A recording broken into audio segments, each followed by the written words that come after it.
Hello, ladies and gents, and welcome to the INB Book Club Reading Vlog. That's kind of what I'm going with right now.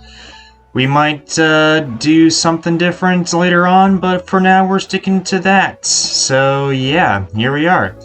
Today we'll be discussing the Game of Thrones actual real-life chapter. That's right, ladies and gentlemen, the first chapter in A Song of Ice and Fire, A Game of Thrones, Chapter 1, Bran. Or just Bran for all you aficionados, if you will.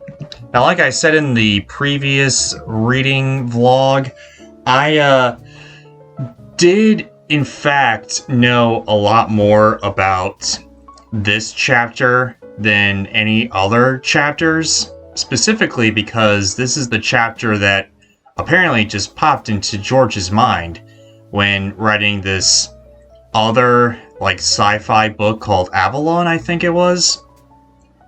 And apparently, what happened was this idea just popped into his mind about, playing with dire wolves and all that type of thing, and the whole death and all that. It was actually pretty interesting to hear that George got his start from writing a sci-fi novel, which he's done in the past, but hasn't really done a whole lot of as of late. And he just went on record to kind of talk about that type of thing. So, what exactly is this chapter? Well, we get the conclusion of the last guy that we saw the White Walker attack and all that. Apparently he ran away from the wall, and Ned Stark found the guy, and lo and behold, he had to kill him, because that's the honor, that's the way of the Night's Watch and all that. If you abandon your post, you gotta die, because a lot of them are unsavory people, I suppose. A lot of jailbirds and rebellions type of people and all that type of stuff or whatever. I don't know. So yeah, Ned had to die, or Ned had to kill the guy. Reason why it's Bran who's kind of the sole focus of this is because he's the one that has to see, because he's the youngest boy. And yeah, he's gotta watch this guy die for reasons. But anyway, though, now I get it, this is supposed to shape him and all that type of thing, and it's done with very nuanced detail and all that, but it's not necessarily, I don't really know about that. That was a little iffy, I guess, but it does give us a whole lot of, drama of what's going to happen with Jon Snow and all that when he enters the Night's Watch, because he's about to join the Night's Watch and all that type of stuff. I know that, at least. But anyway, later on, we find the House Stark, or the emblem of House Stark. That is direwolves. Yes, the kids find direwolves. And every kid would like a direwolf because it is the emblem of the House Stark and all that. Jon Snow makes a little plead to his father and all that. And I'll tell you why Jon Snow is called Jon Snow later on. But yeah, I mean, we get a lot of nuance to the overall relationships and all that between the kids and Ned and all that.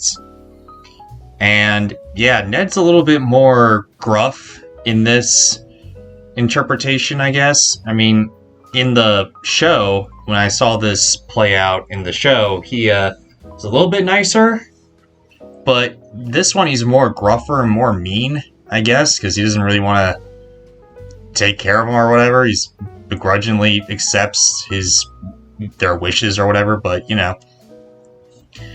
But each kid gets a direwolf, and everyone's good and all that. But yeah, so it gives a whole lot of interestingness towards that, because you won't listen to any other kid other than Jon Snow. Jon Snow is actually the one that kind of weeds his way around a little bit and kind of like, talks to him like he would a servant, I guess. Like a servant would talk to Ned or something like that. Because he's a bastard. It's not specifically told to us necessarily that he's a bastard, but yeah, he's a bastard. We all know it. I mean, it's kind of told in the show more times than not. But anyway, yeah, that's Jon Snow and Ned's relationship for you. That's actually pretty powerful stuff, honestly. But yeah, everyone gets a direwolf because the mother direwolf dies and all that, and Jon Snow accepts that he's not going to get one, but he eventually does find one, the runt of the litter, if you will, and yeah, it's even he gets a direwolf because he's a member of House Stark as well. And it's just a very nice little thing here. Is the chapter perfect? Not necessarily. I think you can boost it up a little bit, just kind of make it a little bit more interesting, but overall, I liked it.